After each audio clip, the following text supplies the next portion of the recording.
gonna make some green goddess chicken salad, all the goodness of chicken salad with a green goddess dressing. So look in the bowl, Alex. I've got grapes, cucumbers, green onions, and walnuts, yum. Ooh. And then I'm just using a rotisserie chicken, basically the whole thing, just dark and light meat, all cut up into bits. I'm gonna save some because this bowl's a little bit small. And I'm gonna go ahead and mix all these together. So these are basically the chicken salad ingredients. I am never, ever content just having chicken salad where it's chicken and a dressing and you slap it on a piece of bread. I wanna have chunks and crunch and fruit and different things going on. This is such a yummy combination. Okay, so next comes the green goddess dressing. So all the green, let's see if I can get all this in one fistful. Green. Nice. Parsley, spinach, and basil. And then for the creaminess, I've got some Greek yogurt and mayonnaise. It's nice to use both because then it's not too like eggy mayonnaise-y, but it's also got great flavor. And then some milk, about a quarter cup. I'm gonna wash off the spatula with the milk. I like to kind of double up on my efforts. Zest of a lemon, clove of garlic, salt. This is like speed round. Pepper. And then I'm gonna mix this up until it's totally pulverized. Yum, yum. You wanna keep going until it's really green. Does that look green to you? Oh yeah. Very green. Oh, it's so pretty. And it is actually the perfect consistency. You ready? Mm-hmm. It looks a little bit thin, but the longer it sits, the more it kind of thickens up. And you want to be able to stir it all together and get it to completely coat all the ingredients. I love this. It's just green. It's unapologetically green. Okay, black pepper, just to break up all that green. But I think it's so fun. I've done a curried chicken salad that is like bright yellow, but there's something so fun about this. So to serve it, you can slap it on a croissant or a pretty roll, or you can just scoop it onto a beautiful bed of lettuce. You can do like sliced tomatoes if you want to break up all this green. But you know what? If you're going to tell me green goddess chicken salad is on the menu, by golly, I want there to be green everywhere I turn. There, look at that. It's so fun. It's like green. Green. Basil leaves. More green. It looks really healthy too, doesn't it? It does. All right, green goddess chicken salad. Never seen a greener salad in my life. And it only took 16 minutes. Hasselback tomatoes. We're gonna make these little thin wedge cuts. So one down, and then see that? The chopsticks kind of help guide you. And then you're gonna take a nice little thin one there, and you're gonna make a bunch of these cuts just like that. Next, fresh basil, a little fresh mozzarella, and you're gonna wedge those right in there, just like I've done there. And of course, we're not done yet. Every great Caprese or Hasselback tomato needs a little drizzle of balsamic glaze. That is fantastic. Beautiful. A simply lovely addition to any summer plate. I'm making my Antipasto salad with prosciutto-wrapped breadsticks. I'm gonna make the dressing first, and I'm gonna start with 2 tablespoons of olive brine since I'm gonna be topping the salad with a bunch of olives. And this is gonna add really nice acidity and a lot of salt. So I'm not gonna need to add any more salt after the brine. I'll add a teaspoon of mustard, add that little zinginess. I'll whisk this together. And as I whisk, I'm gonna drizzle in some olive oil. Okay, this says thicken, it's creamy. I'm gonna add some black pepper. And that's it for the dressing. I'll grab the greens. I'm using a mix of spinach and arugula here. Spinach is just great and tender, and arugula gives that awesome peppery bite. I wanna toss it with my dressing, and I'm doing it now because once all of the antipasto toppings are on there, I don't wanna have to toss it because they're so pretty as they are. I'll get these completely coated. And I always use a nice big wide serving platter for this. And now I'll pretty up this salad with some beautiful antipasto elements. Here are all of my favorite foods. a bunch of cheese and loads of meat. And now I'm gonna pile them on top of these greens. I'm gonna start with some Parmesan cheese. And I love to really bite into my Parmesan cheese. So rather than grating it, I've crumbled it. And I'm gonna keep all of the toppings in their own little piles. That way people can grab the things that they like and arrange their own salad adventure. Next, I'd like to do the olives. Ugh, I love olives. I used to hate olives, but learning to love olives is just part of becoming a grown-up. I'll add some roasted red peppers for color and smokiness. I like the salad in the dead of winter when it's sometimes hard to come across good fresh vegetables. It's a good standby. A few creamy artichokes. A big ol' handful of salty, fatty salami. You'll find me at this section of the salad plate. Some pickled sweet peppers. Wow, these are so bright. Some juicy tomatoes. Put them right next to the Parmesan because tomatoes need a little salt and Parmesan is really salty. A perfect pair. I'm leaving a section in the center for some marinated mozzarella balls because they look really cute. I'll tear them up and plop them in the middle. So this salad is inspired by this gigantic antipasto spread at this restaurant right behind Carnegie Hall. I used to go there with my dad after he would play concerts there, and it was the best thing ever. There was so much cheese and meat. And now there's one last open spot. I'll slice up a sweet pear. I'll pile these right on and drizzle them with a little balsamic glaze. It's sweet and sticky and really pretty. And now comes the time when I get to wrap these breadsticks with prosciutto, which is really good. They get a little soft when they're wrapped in prosciutto because they soak up the fat, and they're fun to eat. So I'm gonna take half a slice of prosciutto and just wrap it around a breadstick. Just like that. I'll plop this on the salad and then keep unwrapping. Prosciutto is so good. How pretty is this? And now for the final touch, I'll tear some fresh basil all over. Fresh basil makes me feel like I'm in Italy.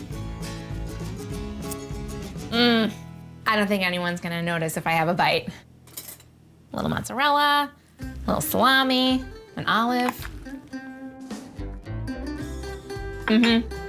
This is the salad of my dreams. Dip platter. I grilled 2 ears of corn and I just finished slicing the kernels off of the second ear. And I'm gonna get the kernels into a bowl. So that's the corn, and now I'll make the dip base, which is really creamy, rich, and flavorful. I'm using a little food processor, and I have some cream cheese along with sour cream. See if I can fit this into this little food processor. And some lime juice, just to give it some zip and interest. And 3 different spices, some cumin, not too much of anything, paprika, and cayenne, which is really nice. It gives the corn dip some nice spice.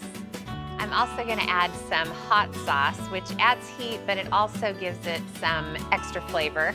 Salt and pepper, of course, and a pile of green onions. Talk about flavor. And then I'll get the lid on and mix this together, and then I have some more things to add.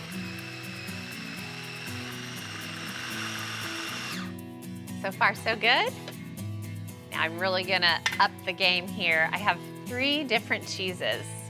So I just added Monterey Jack, queso fresco that's crumbled, and cheddar. And now I'm gonna let the teeny tiny food processor do all the work.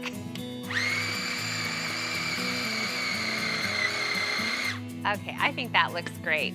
This dip has great texture, and you don't have to overmix it. If it's a little bit lumpy and you can see little shards of grated cheese, then even better. So I will scrape this magnificent, cheesy, creamy, spicy mixture into the corn. This is such an amazing dip. Okay, got my little serving bowl. Delicious. And then I'll garnish with whatever I have left on the board. Some more queso fresco, a little green onion, and some cheddar cheese. Oh, okay, that is the corn dip. It looks so good. I'm putting the roasted corn dip right in the center. I've got chips, veggies, peppers, pickles. Oh, it's so pretty. So this is dip number 2. It's green goddess dressing and the processor does all the work. I threw in ½ a cup each of fresh parsley leaves, fresh dill, and sliced chives.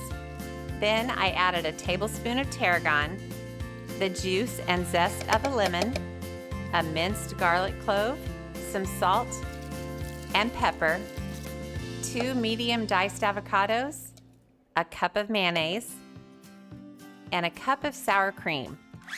I turned on the processor, kept going until it was deliciously smooth, then tipped it into a bowl, making sure to get every last out of this world drop.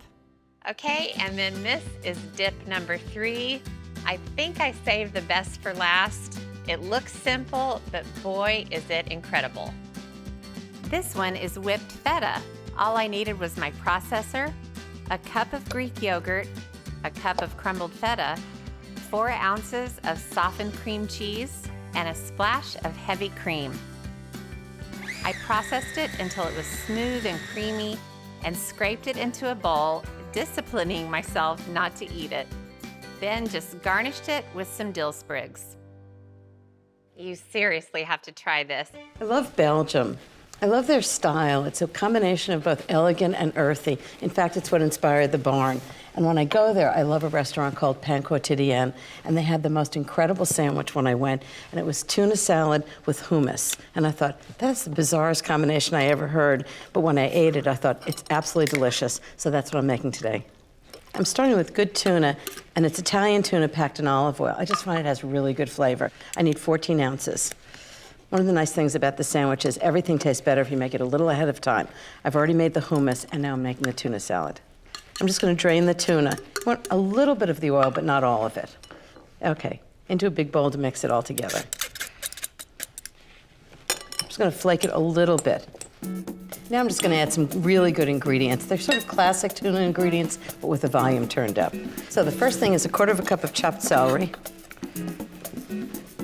Then I'm going to add 2 tablespoons of chopped onion. This is just a yellow onion. 2 tablespoons of chopped cornichon. It's got that sort of nice vinegary thing going. Instead of pickles, I think cornichon are really nice. So just big rough chop. This is not like a fancy French dish that needs a perfect chop. And now, because I also like the sour part of it, a little bit of lemon, 2 tablespoons of freshly squeezed lemon juice. I'm just gonna do it through the strainer so we don't get seeds in it. There's something about fish and lemon that goes together. Why not in tuna salad? Okay, now I need a few things to make it moist. So I'm going to use 2 tablespoons of the oil that the tuna came in, because that's got great flavor, but I don't want all of it. 2 tablespoons of mayonnaise, just enough to bind it.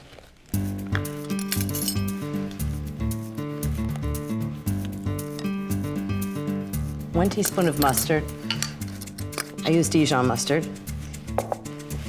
½ a teaspoon of salt. Make sure it has great flavor. 1/4 teaspoon of pepper. Just gonna mix that all together. Now the secret to really good tuna is the flavors really develop if you let them sit for a little while in the fridge. They sort of blend together. Okay, into the fridge.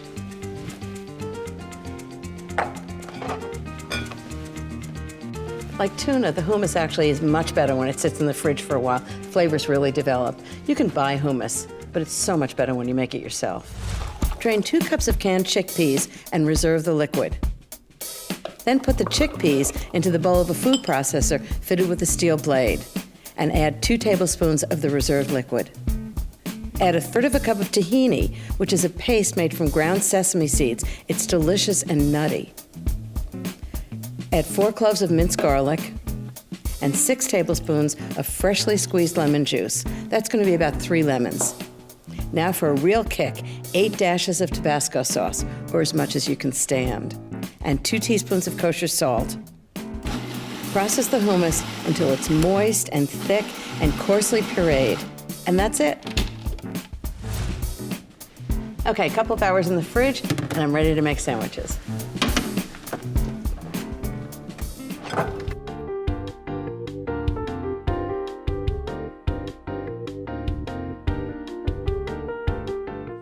I feel really strongly about guacamole. I know you don't hear that a lot.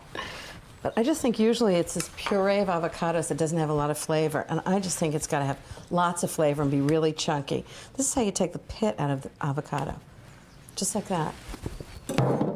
These are perfectly ripe. I want them so that they're bright green.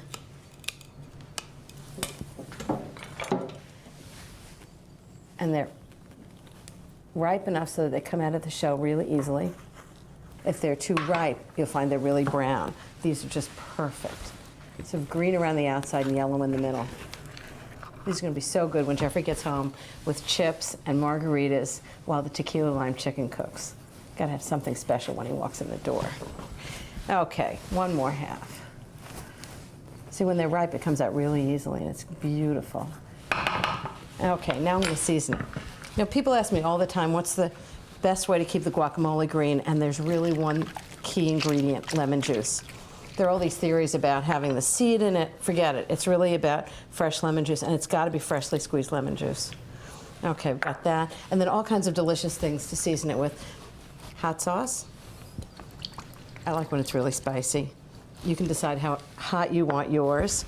I like garlic in it, so chopped garlic. Red onions. It's going to be so good. Lots of salt. And freshly ground pepper. And this is the secret to really good guacamole. I don't puree it. All I do is cut into it, just like this.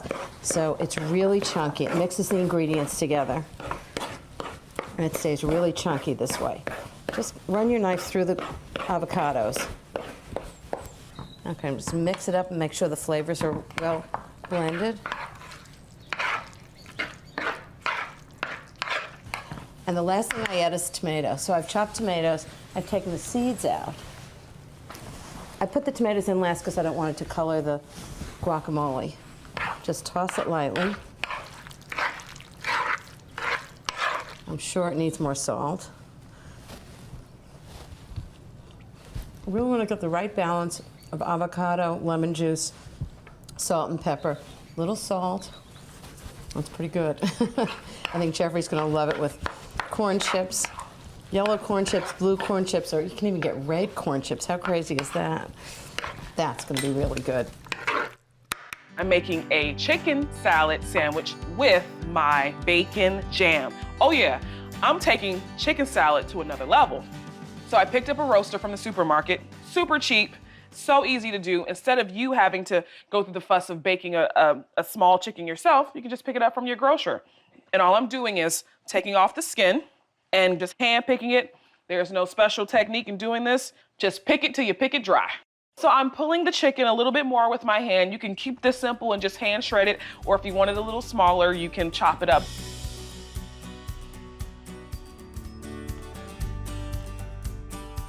Got a celery stalk. I'm gonna use a few sticks.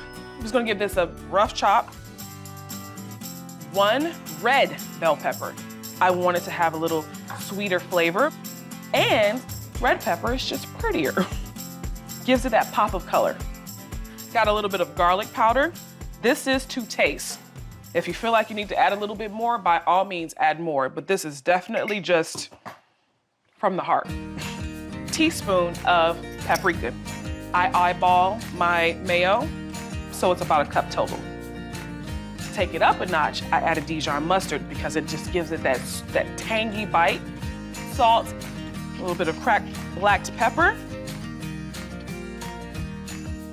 The chicken salad itself is just so beautiful, and you just want a bread that's gonna complement the texture of the chicken salad and the taste of it. Croissant does that.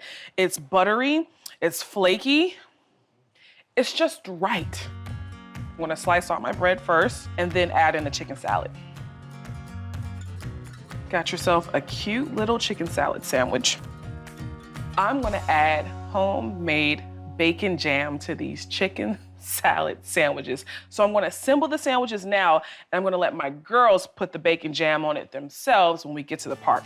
Alrighty, so I'm finishing up wrapping these. I'm gonna pop them in the fridge. I cooked about a pound of bacon, and I'm not discarding all of my bacon fat. I'm gonna use about 2 tablespoons of the bacon fat in the jam. I've already started chopping some shallot, and I'm using 3, giving it a rough chop. I'm gonna chop up some garlic. I love garlic and everything. Add it to the pot. I'm gonna grab my cooked bacon, crumble that right in there. And if you want finer pieces, just throw it in the food processor. Got some good old local molasses, 1/2 cup or so. I'm using some honey. I'm getting variations of sweetness here. Brown sugar. Combine those sugars with that saltiness and smokiness from the bacon. Nothing like it. Life-changing. A little bit of sherry. So I want that punch of wine flavor. Apple cider vinegar. It balances out all of the flavors that I'm using. Ground mustard. Got my garlic powder in there. A little salt, a little pepper. Give it a little stir. That looks great. I'm gonna take it back to the stove, get this thing heated up.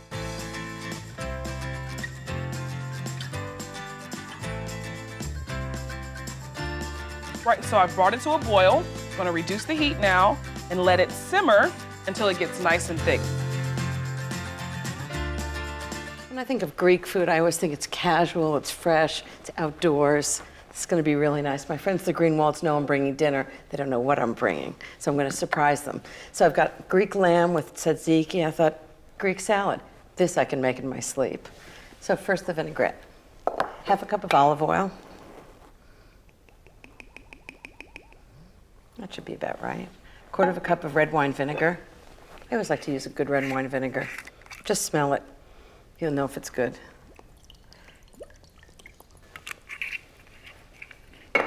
1/2 teaspoon of good Dijon mustard.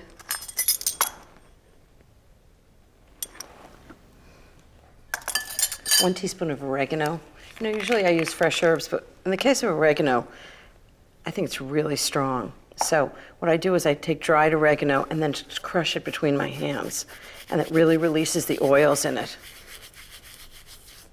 It's one of the few herbs I think is actually too strong fresh.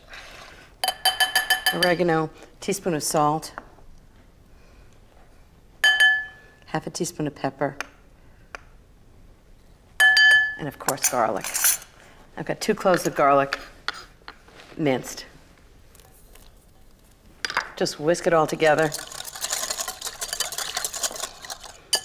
Okay, that's good. Next, the vegetables. First thing is 1 hothouse cucumber, then just cut the cucumber in big, thick slices. Next, 1 red pepper, large diced, and 1 yellow pepper, large diced. I think they taste so much better than green peppers. Okay, next, tomatoes. I'm just gonna cut each tomato in half. And just toss it right in. In Greece, they usually chop large tomatoes into chunks, but I like to use a box of really good cherry tomatoes. Just cut them in half. They're so sweet and intensely flavorful. Okay, that's the tomatoes. Next is red onion. I actually use red onion because I think it's a little sweeter than yellow onion. 1/2 cup of Kalamata olives. They're Greek olives, and of course, a Greek salad demands Greek olives. They're already pitted. And next, the vinaigrette. Just toss it all together. Just pour on enough so that the whole salad is moistened. That's about the whole thing. That should be it. Just give it a big toss. All these gorgeous vegetables. It's going to taste so good. And the last thing I'm going to put in is feta. Obviously, classic Greek ingredient, but I don't want to mix it too much because then it'll get crumbled. So I'm going to do big chunks of feta. For salad like this, I like to try and cut all the pieces in about the same sizes. I just think it gives it a really nice look. So it's about 2 cups of feta. It doesn't get any more delicious, and it's great for a big party. That's the Greek salad done. Tortilla pinwheels, and I'm gonna make them 3 ways. Okay, so I'm starting with the cream cheese mixture, And this is gonna go on all 3 tortillas. It's just a mixture of cream cheese and pesto. So then I have 3 different colors of tortilla. Look, isn't that fun? Wow. I'm gonna start with the spinach, and I'm gonna take probably a third of the cream cheese mixture, which looks like a lot, and then I'm gonna spread it out until it totally covers the tortilla. And these get rolled up and sliced, so you just wanna make sure the cream cheese mixture goes to the very, very edge. Otherwise, you will wind up with lonely, sad, depressing end pieces that don't have any substance whatsoever, literally. Okay, and so this is gonna be a veggie version. So I've got sun-dried tomatoes, and I'm just gonna sprinkle everything over. Now I've got some artichoke hearts, and they're chopped really fine. And then my weakness, olives. And then some chopped spinach. You wanna roll them up and then just put them seam side down. Okay, second tortilla pinwheel is gonna be sort of a meaty variety. So on goes the cream cheese.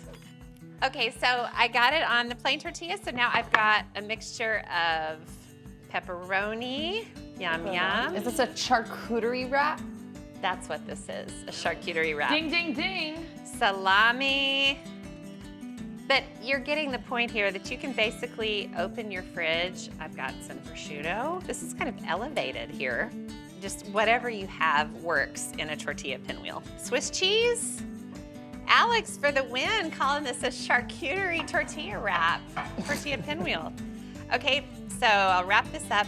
And when you do roll it up, you want to tuck as you go. So then when you get to the point of slicing it, you don't have like big gaps in the center. Now, really the secret to these is making them ahead of time and then popping them in the fridge. So I'm doing a spicy version, and this is a jalapeno cheddar tortilla, which is kind of exciting. And then I just have these sweet mini peppers that you buy in the grocery store in bags, sliced thin, and some hot cherry peppers. And those go over. And then some arugula, which is sort of inherently spicy. And then pepper jack cheese. And then roll this up. Okay, so 3 kinds of tortilla pinwheels. Check it out, Paige. So beautiful. I love the color. Spicy, veggie, and just charcuterie. So, hold that thought.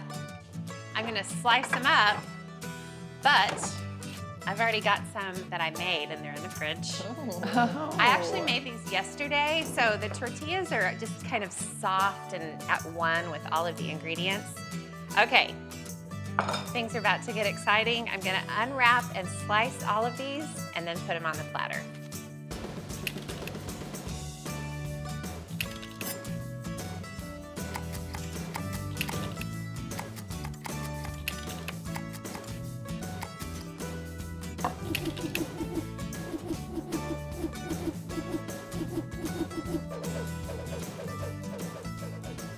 Well, I ran out of platter space, but look at these, Paige. That's beautiful. Look how cute. It looks like a sushi board. Isn't that beautiful? It's beautiful. Which one should I eat?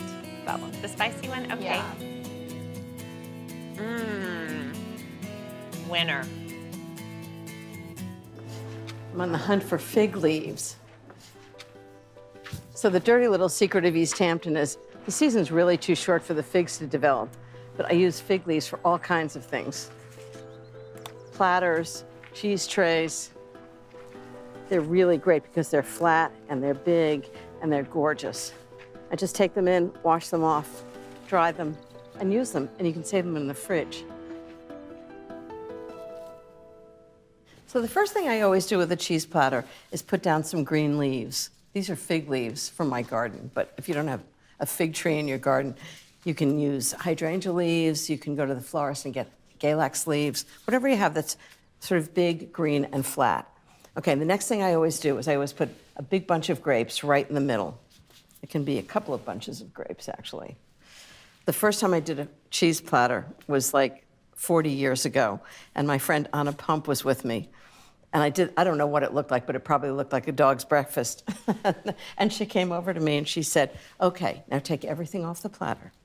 I was like, okay. And then she said, okay, now put the grapes in the middle, the cheese around the outside, and big blocks of crackers and apricots. And then she said, and stop. Those are two really good lessons, is to do it really simply and beautifully, and then stop. Okay, so we've got a big bunch of grapes in the middle, and then I'm gonna put the cheeses on the outside, as Anna taught me. So I have different kinds of cheeses. I like soft ripening cheeses like brie, like this is one. I have a blue cheese. This is English Stilton, which I adore. And you want the rinds in and the cheese facing out. And this is incredible. This is pecorino with truffles. So it's an Italian cheese that's just so flavorful. And the last one is goat cheese. So now I've got all different shapes and flavors. I've got creamy things, I've got crumbly things, I've got hard, sharp things. And the goat cheese, which is called fleur verte, is a very creamy goat cheese with herbs on the outside. So just put that right there. So now I've got extra space on the platter to put other things. And I love things that like go with cheese. So fresh strawberries are great. So I'm just gonna put a big bunch of fresh strawberries on. And just kind of paint it, you know, just keep it really casual. So when I do a cheese platter, I always do it as a second course. So there's a main course, the cheese course, and dessert. And you wanna do it not when you're making filet beef for dinner and like chocolate mousse for dessert, because people will go home holding their bellies going, oh, I'm never eating again. You don't want that. So I always do it when I have something light like fish or a stew, like a fish stew. And then I serve something like granita for dessert, because this is a pretty rich course. So that's strawberries. Then I'm gonna do maybe some apricots in the middle. So big blocks of color. You don't want it to look like that original one that I did, which looked like a dog's breakfast. And then I always like other things that taste good with it. So a little fig jam is wonderful. Like the blue cheese and the fig jam is great together. So I'm just gonna, I mean, really, this is all store-bought. Just put a little bowl in with fresh fig jam, a little knife, and everybody can help themselves. Sometimes people serve cheese as a first course, like before dinner. I just think people fill up on cheese. You want it to be like a treat after dinner. I love this. I love fig jam and Stilton together. Okay, now crackers. So I have different shaped crackers and different colors of crackers. So I have light crackers like these sticks. They're really delicious, just like that. Just put them right on. And then I have dark crackers that are like little crisp things. So I'm just gonna put them around. I don't even need room, which is exactly when it looks the best, when it's all like full and sumptuous. If you're gonna make a cheese platter for a lot of people, don't get more kinds of cheese, just get bigger pieces. Or cheese platter for a smaller group, the same thing. Smaller pieces of cheese. Okay, I think I'm gonna do one more thing. I like a little height on this brie, so what I'm gonna do is take a little piece of it and just put it right on top. So now it's got a little more height, kind of matches the other ones. And I've got one more thing. I've got a fig ball. This is dried figs. Let's see how this is gonna go on. And I'm gonna open the fig ball, and it's dried and wrapped in fig leaves. And just open the whole thing so people can help themselves. Maybe I'll cut it in half. That's a good idea. And you'll see all the figs inside. Oh, all these dried figs. That's really great. I mean, that doesn't look half bad, does it? Hang on a moment. Let me just show you that again.